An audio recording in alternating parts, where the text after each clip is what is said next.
This is your daily dose of all things royal. Welcome back, my gorgeous, good looking friends. I'd like to bring attention to an article that was posted in the Times UK surrounding the ongoing abuse happening with African parks. While we all know that there will be a flood of PR puff pieces that surely will come in order to most definitely suppress this news, I think it's worth the time to go through this article to make sure that this news does stay on top and that it is addressed at some point. We cannot continue to allow this stuff to be swept under the rug. Now, being that this is a British newspaper that's reporting on this, it's highly doubtful that people in the United States will see it. Hence the reason why I am amplifying it, because I think more awareness needs to be brought to help these people. Written by Africa correspondent Jane Flanagan and Kate Mancy as assistant editor, it begins. The Duke of Sussex is likely to face pressure to step down from the board of an African conservative charity after new allegations of abuse carried out by its armed rangers emerged, including the use of a torture method known as, quote unquote, the swing. First-hand testimonies about the alleged brutality meted out by staff managed and paid by African parks appear in a new book based on a 3-year investigation into the organization, which is funded by British aid, celebrities, and American billionaires. Now, I did a video over a month ago, which was suppressed by YouTube, in which I did cover talking about these billionaires and politicians that had been involved. This is what was said. And this is coming from an article that was written in the Times prior, talking about why Prince Harry and Prince William fell out. But elevating Harry to a position of influence has just reinforced criticism of the charity as green colonialism. Half of the current board of 8 are white and only 1 is a woman. The former African Parks executive said, by stacking boards with white males and failing to embrace the perspectives of Black Africans and women, leadership is bound to be stilted. Yes, there is a role for celebrities as patrons or ambassadors, but not on a governing board. With vast funds at their disposal, the African Parks expansion shows no sign of slowing. The deep pockets of its billionaire backers, providing the annual $100 million budget, have emboldened African Parks to set an ambition to manage 30 parks by 2030. The plan to rewild the animals across Africa over the next decade is one of the most ambitious conservation plans, and no doubt why Netflix might see it worthy of a documentary. Achieving its expansion plans would inevitably keep African parks on the front lines of the battle to contain a worsening jihadist threat. There also have been military coups in Burkina Faso and Niger, now the epicenter of the insurgency, since talks began about the charity possibly taking over managing their parks. Harry is not being paid for his role on the governing body of African parks, though benefits include influencing the management of 49.4 million acres of protected areas, almost the size of England, Scotland, and Wales combined. Harry will also get to network with some of the world's richest philanthropists who bankroll the charity's work. These include the American Walton family, who founded Walmart, the Oppenheimers, whose fortune was amassed from diamond mining in South Africa, and the Swiss tycoon Hans-Jörg Wyss, a shareholder in Chelsea Football Club. With so many high-profile reputations at stake, African Parks will surely be keen to ensure it never courts such negative publicity again. The firm-handed approach favored by Harry, however, requires generous donations from Western donors and have fueled tensions with communities who have been cut off from age-old grazing and herding routes. Firm-handed, as a mark of a dictator. And then what you have? The globalists, those that are the ones that are influencing the elections. This is what we have going on here in the United States. A good analogy of what we see happening here is the COVID lockdowns. You have a firm-handed approach where leaders have forced people to stay inside and not be able to live their lives, while you have all these NGOs, as well as pharmaceutical companies, people like Bill Gates, all pumping money in to get people to get on board with adopting this medication into your system, okay? This is a similar setup here in the name of preventing wildlife extinction.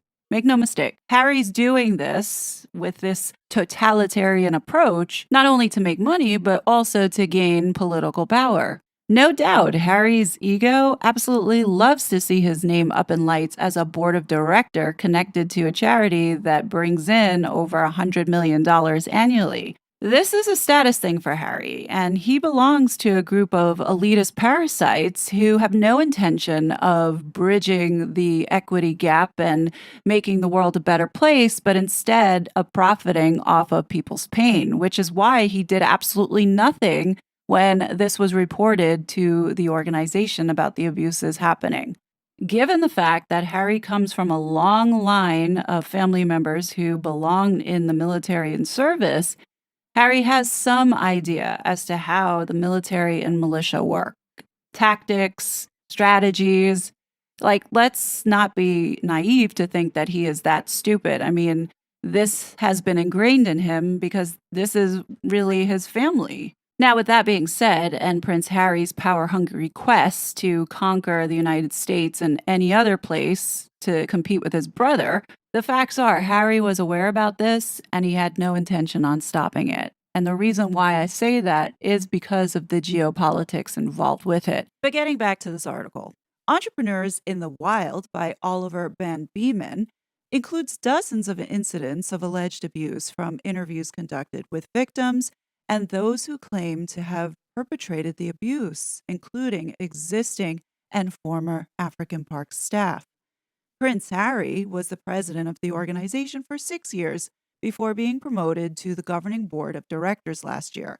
His new duties include shared responsibility for the organization's policy and supervising its management of 22 national parks in partnership with governments in a dozen African countries. After the prince's acrimonious split from the royal family, Van Beeman was told that senior figures at African parks debated whether he remained a useful connection. Didn't these controversies surrounding the prince pose a risk to the organization? Was the question that triggered the discussion, a source told the author. Its publication comes after African Parks announced in January that an investigation had begun into separate allegations of rape and torture by its guards in the Republic of Congo. The author raises a troubling picture of an ambiguous foreign funded charity deploying well armed rangers with the agreement of African governments to forcibly disrupt the age old traditions of local communities in an area comparable to the size of Britain. Foster Kalunga, who was an African Parks Ranger in Zambia for 5 years until 2022, claimed he and colleagues used beatings and a torture method known as Kempelewa, the swing, to extract information from suspected poachers in Luiwa Plain National Park. Sometimes we use Kempelewa. Then you tie someone up, hands and feet tied together behind his back, and you hang him on a stick between two branches.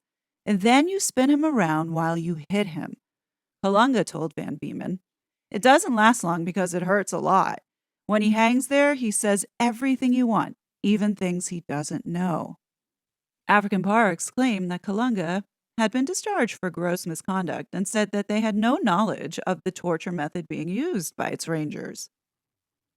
An aggressive, militarized approach to protecting wildlife is instilled from the start by instructors, usually white and from Israel, France, or South Africa. A poacher is the enemy who must be neutralized, claimed Etienne Kolowa, who worked for 10 years in Garamba National Park in the Democratic Republic of Congo. African Parks said that Kolowa was dismissed for poaching a buffalo and warthog while on patrol. African Parks' pride at having a business approach to conservation was one of the reasons Van Beeman decided to look closer at its ambition, structures, and methods. Pay deals included bonuses in the event of armed confrontations with poachers and confiscations of meat and weapons. African Parks confirmed primes or incentives were standard practices to motivate rangers. Van Beeman said, "My investigation shows that African Parks is an opaque organization with numerous human rights allegations made against them, including torture and rape, but it's not open to external criticism." I think Prince Harry and others on the board should question the organization's model, its practices and governance, and reconsider their own roles. Responding to the book's publication, African Parks said the author was biased and said his book was deeply flawed. It said the investigation into alleged torture and rape, highlighted by Survival International, is well underway. The charity added African Parks has been in operation for more than 20 years with long term agreements with 12 different sovereign governments and numerous traditional authorities. We have received funding from most of the global institutions, all of which require detailed vetting processes as well as intermittent grant audits. The Duke of Sussex was approached for comment. Here's the thing, and I agree with Duchess of Narcissus, which I'm going to replay a clip that I used in the last video, that Harry will not step down. And the reason why is because one, he's not going to admit that he's part of something that is so horrific. And two, he's got the US government backing him, especially with all that money that's being pumped into the so called green colonialism that's going on here. So, Harry has not stepped down from this charity. Why? Because he can't, for a multitude of reasons. So, the question is, what are you up to, Harry? Well, I figured out what you're up to. He's capable of being a scumbag, and he's also capable of being controlled and taking direction, as we know from how his wife deals with him. Pragmatic and promiscuous, explaining the rise of competitive political militias across Africa. Uh oh. Across African states, militias have become one of the main agents of political violence, acting for a third of all recent conflict. Militia violence is attributed to cultural reactions to disorder, failing in predatory states, and local cleavages which emerged during civil wars. However, activity largely occurs in democratizing states without civil wars. This article presents a typology of militias based on their local roles and actions and an explanation for the prevalence of competition militias. Changes in macro politics ushered in a new era of conflict and fragmentation among political elites. Well, there you go. Harry's not an elite in anybody's mind, but he is still considered an elite. Militias operate as private armies for these elites. Wouldn't you say that this is a private army? The Rangers, we'll get to that. Goal of this violence is to alter the political landscape, increase power for patrons, protect supportive communities, and hinder opponents. Incentives within African democratic institutions reward the use of force by elites. Now, when you go back to this article, you have Harry hobnobbing with a network of some of the world's richest people. So it makes you go, And then also, let's not forget in 2022, he trucked it over quietly to meet with Chris Coons, who's the senator for Delaware. And this is the grift that they don't want anybody to know about. Did anyone catch this article that Prince Harry and Chris Coons collaborated on? You know, Chris Coons, the guy who was recently in the Senate Judiciary Committee talking to social media companies about censorship, as well as you have him as the senator for the state of Delaware, Biden's state. Also, the land of the 11 shell corporations that Meghan and Harry have. Anyhow, in this article, this particular paragraph struck a chord with me, in which it says, with private funding for protecting biodiversity on the rise, policymakers worldwide would be wise to facilitate solutions that leverage conservation funding for more value and at less cost to the taxpayer. For example, on the heels of this summer's trip to Africa, Coons and a bipartisan group of his colleagues in the United States Congress are working to create a public private foundation. Oh, that sounds legit. For international conservation, which could help channel as much as $2 billion into protected areas and the communities surrounding them over the next decade.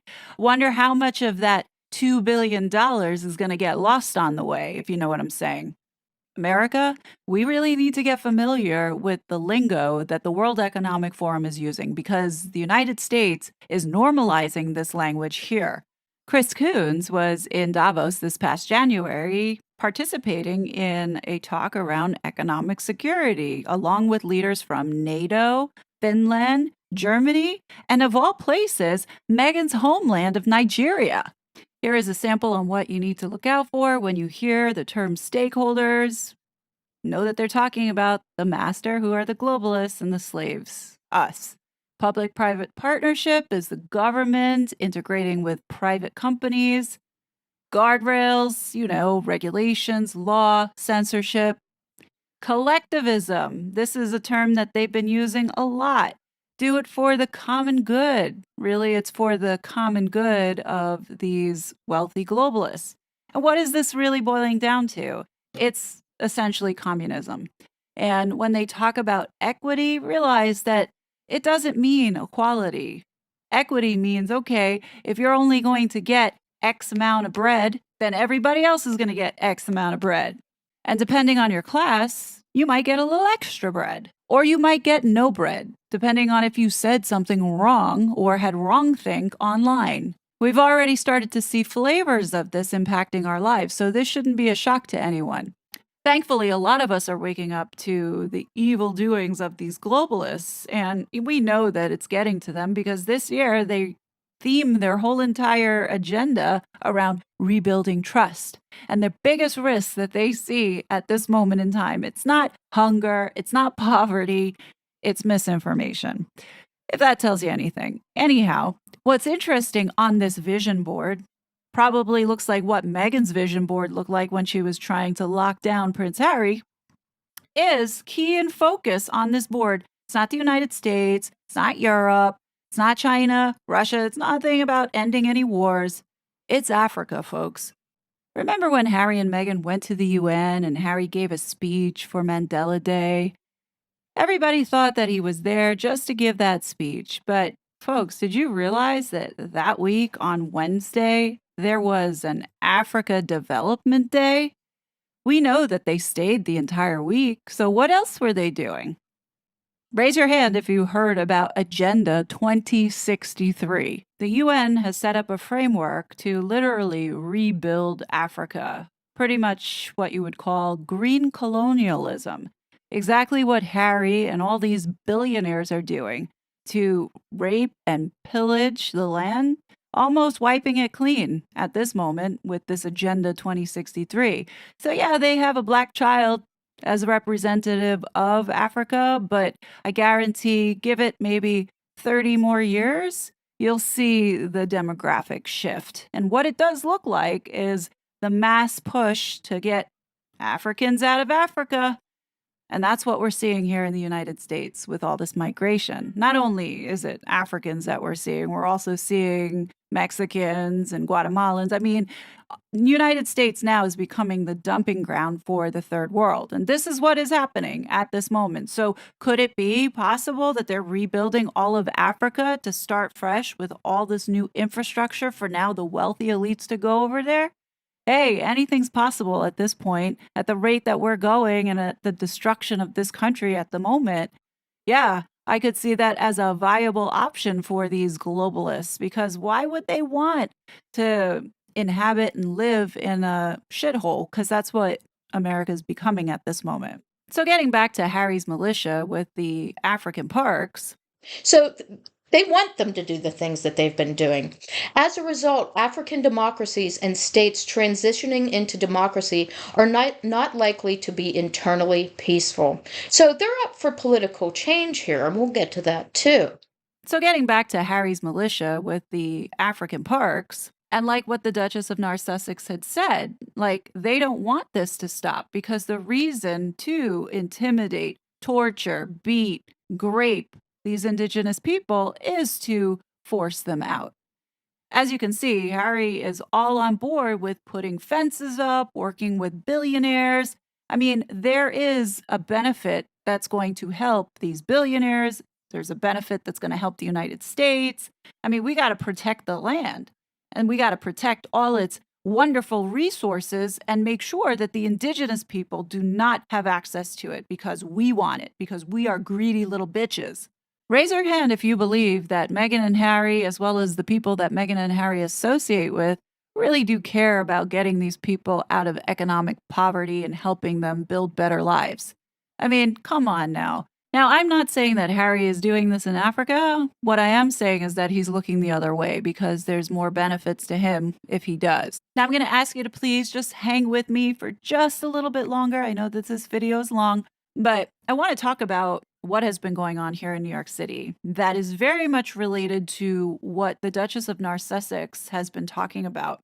Many of you know I live in New York City, and from time to time last year, I showed glimpses of what I've been dealing with regarding these illegal aliens invading our city.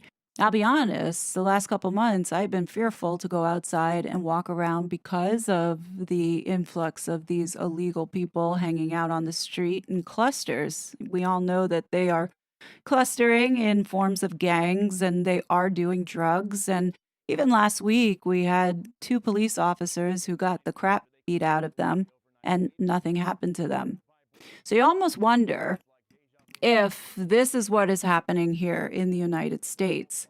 We have thousands of military aged men coming over here. It's not women and children or old elderly people fleeing from persecution. These are military aged men from South America, from Mexico, from Africa, from China. Like, I am genuinely concerned, especially since I've gone through 9/11. I am ultra sensitive to this kind of stuff. I mean, explain this to me. What other reason are they coming over here for, aside from grifting off the backs of the American taxpayers and living off of the welfare system? You can be certain that gun violence will increase and the attacks on women also too will increase. I mean, look at all these men coming in. At bare minimum, they're all carrying some form of knives. Some carry machetes around with them. Like, that's a real thing. Some of them already have guns and they're finding them in the hotels. And nobody is searching them. And as much as I would like to leave, where would I go? This problem is everywhere. You stand right there? Huh? You stand right there? Yeah. Okay then. So how long have you been in America? Near yeah. You been in America? They flew you in? Small. Yeah, they flew you in America. Cherchez pas comprendre. Okay, go ahead, man. I'm done. Y'all see what's going on here. And they stand right here. You see what's going on here, guys? See, I keep my eyes open, and y'all right here being entertained, want to be separate. And they bringing these people right in our communities, guys. They're right in our communities. There's something about to happen. And we so busy being highly favored and coming against each other. Yep, they're standing in this place right here. These African guys right here. Look at them right there. Y'all need to share this video, man. Well, these are African guys coming in out. They just dropping them off, man. In the melanated communities. They dropping them off, guys. They're just dropping them off in our communities. Man, this is ridiculous. Look at them. Look at them. These are not our people. For you fools who saying that Africans and us indigenous and indigenous American Indians, labeled as black and African Americans, we are the same people, you're foolish. And if you think that, you need to be removed out the way. They're all over the inner city. They've been dropped off, and we need to be galvanizing and making plans and watching out for our children and our women, because they just dropping off men. Young men of fighting age, they drop them off, and they're devising the plan to take you damn niggers out of here. Because y'all are stupid and foolish if you don't wake the hell up. Recent years have seen a rise in the deployment of party militias. They use violence to intimidate rival candidates and opposition constituencies to alter the political landscape in support of party in power, a crude coercive tool to keep a population from challenging the status quo. While often associated with youth wings of a ruling party, these militias are typically not acknowledged by the party, affording plausible deniability for their actions. Well, now, isn't that something?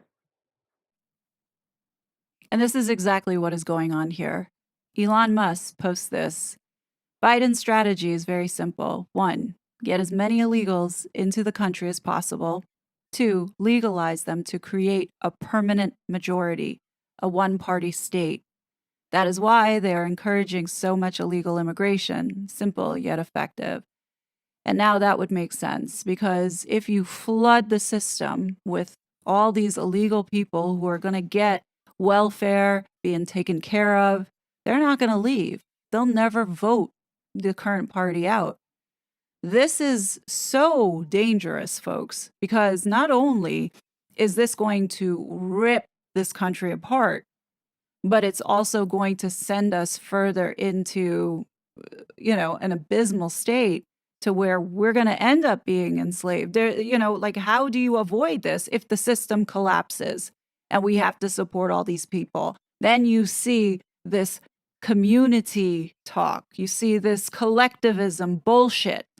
And then all of a sudden now the government is responsible for taking care of you. So you want a piece of bread? Sorry, you can't have a piece of bread because of what you said yesterday online. Meanwhile, the scumbags of the earth, like Meghan and Harry, are going to continue to exploit, profit, and abuse whatever they feel like on this planet. It's these very same people who are destroying humanity. They are the ones that want division. They are the ones that want war.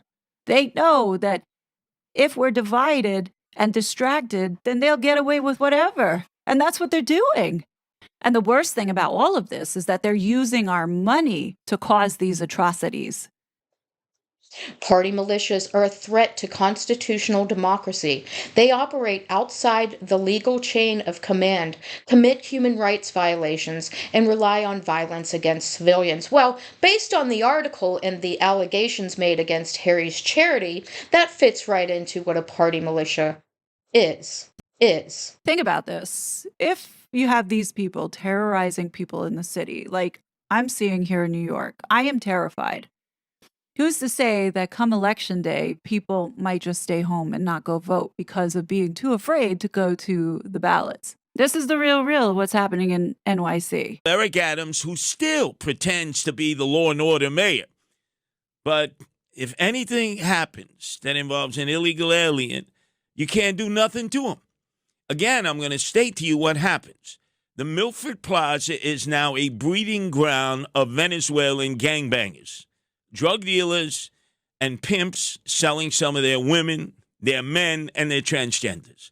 The police officers are not allowed in from the nearby precinct. They are told, patrol on the outside, do not go into the Milford Plaza.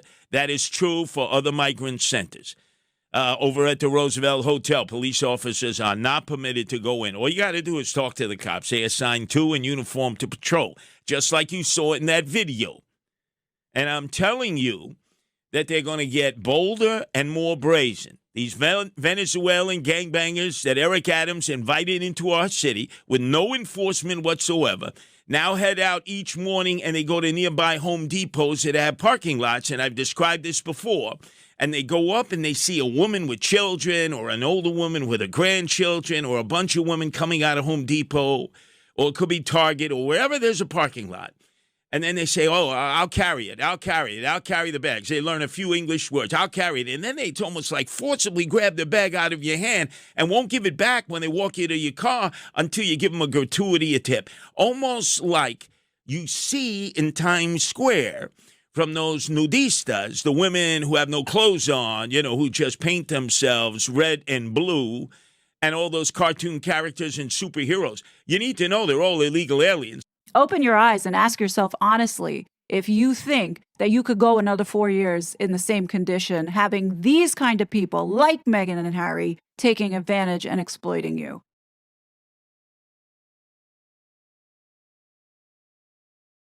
Now you can understand the bigger picture of the damage that these two have caused. And I would like to address those that are going to put in the comment section that Meghan and Harry hold no power and that they are a joke. Harry's not that smart. Let me ask you this honest question. If Harry was so stupid and so non influential and didn't have any power, then why does he continue to get opportunities to have leadership roles? I suspect those that put those kind of comments are the ones that don't actually make it through the whole video to consider everything. But if you are here and still thinking that, oh, Prince Harry, it has no influence and that people don't take him serious, then dust off some of those critical thinking skills that you may have left and ask yourself these questions. Why is it that Prince Harry has been given all these leadership positions if he had no influence or power? Why is it he is a board member on African Parks? Why is it he is the chimpo of a tech firm called Better Up? Why is it he was given a place for the Aspen Commission on Information Disorder to push censorship?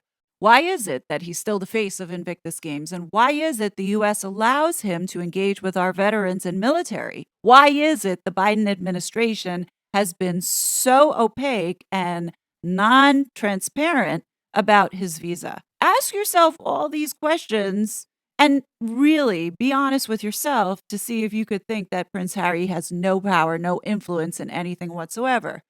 Prince Harry may appear to be stupid, but let's not forget who his family is, and let's not forget the access to resources that you and I, even celebrities, don't even have access to. Just because he's no longer serving the crown doesn't mean that there aren't people out there who want to take advantage of who he knows, as well as the open doors that could possibly happen if one hand washes the other. You know what I'm saying? And this is how Harry has found himself in all these scandals. Let's not forget who he picked as his wife. She is a vulture that has surrounded him with sharks that no doubt have taken advantage of him. We know for certain that Meghan and Harry are involved with the deep state, and that includes with their relationships with Obama, Biden, as well as Hillary Clinton. Party militias operate outside the law with near total impunity. They are often That's why nothing's happened here, folks. If it's been going on for a decade, that's why nothing's happened. They operate with impunity, total impunity. They are often a prominent feature of elections, sowing fear on behalf of incumbents who find them handy when they believe they will be unseated or when they evade constitutional term limits to entrench themselves. So they're protecting the people in power. Get out of town.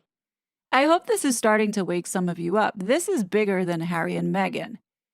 Ruling party militias, therefore, are a disruptive adaptation to multi party politics intended to shift the electoral playing field to one party's benefit. In addition to undermining democratic principles of free and fair elections, party militias compromise the integrity of security sector institutions via their collusion in violence against citizens or for their tolerance of this extra legal behavior. You could argue that the same thing that's happening in the Democratic Republic of Congo is happening here in the United States on a massive scale. Here we have illegal aliens invading U.S. territory, going to Americans, not only raping, murdering, and robbing them, and nothing being done about it. I think we all need to get out of the habit of looking to mainstream media to be a source of truth. It's been so ingrained in us to trust what the media is saying, in which this is how we're in this problem in the first place. So now we have all these migrants coming to the United States, and it is deliberately to affect our elections. But just because the mainstream media and the current government, which is corrupt to the core, is not saying it, doesn't mean that it's not happening. I think we've gotten past calling this stuff conspiracy theory. There's enough evidence that supports that this is what is happening. And, we need to wake up and not go into this world so blind and believing what we're being told by mainstream media. We've already seen through Meghan Markle how they lie. The bottom line is that Meghan and Harry are both morally and financially corrupt, and those that they have associated with also prove themselves to be morally and financially corrupt as well. So it's no surprise that when it comes down to money, power, and status, Meghan and Harry and their friends are going to protect their own interests. America, you see what's on your screen right now? You can thank Meghan and Harry for that because they played a part in the Biden campaign. Make no mistake about it, they helped get that man elected into office with their so-called influence. So there you have it, Meghan. Your claim to fame as an influencer. Let's just lay out the facts that Meghan and Harry are supportive of a political party that, one, is operating the largest human trafficking scheme that's going on at this moment. They also support open borders, allowing unvetted people into this country, making the homeland less safe than it was when the former president was involved. Meghan and Harry support censorship. Meghan and Harry support exploiting vulnerable people in order to take money from the American taxpayers. Meghan and Harry support a political party that enjoys keeping racism alive and keeping us divided. Meghan and Harry are definitely a cancer on society, and I feel sad for these organizations who are at the mercy of having to deal with him, like Sentabali, because they are dependent on funds. And what this woman in this video indicates is that the funds that are given to them have restrictions on them. So they can't do as they would like with it, which leads me to believe that there is a certain amount of control that the funders that give money have in making sure that their investment into these organizations return on exactly what they want to see to either bring a profit or somehow better whatever it is they're trying to further. Prince Harry is a perfect example of showing what these globalists and elitists have been doing to exploit people and grifting off the backs of them. Their success is a result of stealing from people like this. What are tell everybody here what the biggest challenges that we've overcome as an organization over the last few years? There have been many, but I would like to highlight a few that are enduring. One is amplifying local voices. It's very difficult to have the people that are served by the work that we do to influence the programs that we run. A lot of the time, the funding comes with prescriptions, and that makes it difficult to really achieve the change that we want to achieve. And so, as an organization, it's been really hard to get people to listen to those that are served by our organization. I'm going to tell you this right now. We still have a lot of work to do, especially here in the United States, to expose the level of lies and corruption that these two represent. It's surprising that there's still a lot of people in the United States have no idea how this couple have been involved with our US government, such as being a part of this censorship industrial complex, of which Harry was acting on behalf of the state because that report that he produced was funded by the American taxpayer. From the way that I see it, Harry broke the law, and I think he should be prosecuted. But if he continues to keep probing and poking the bear by suppressing or having his friends at Google try and suppress our voices, as well as continue to support, cultivate, and fund a domestic terror group that has been harassing, doxing, intimidating, and jeopardizing people's safety online, I don't think Harry's going to like when a class action lawsuit gets slapped upon him, because it's not a question of if, it's a question of when. And if he continues with his bitter wife to try and control and suppress people's voices online, you can bet that Americans will snap and go after him for it. I think the last thing that these two need is another lawsuit, especially a lawsuit that will expose all of their nefarious dealings with the government. And that is my humble opinion, which is clearly stated at the beginning with my legal disclaimer under bullet number 3, should you want to revisit. And the political speech is constitutionally protected under the First Amendment. So suck it, Harry and Meghan. As always, I will be back with more content, but until then, please be safe, and I'll talk to you later. Bye! You're such a fraud. You're such a fraud.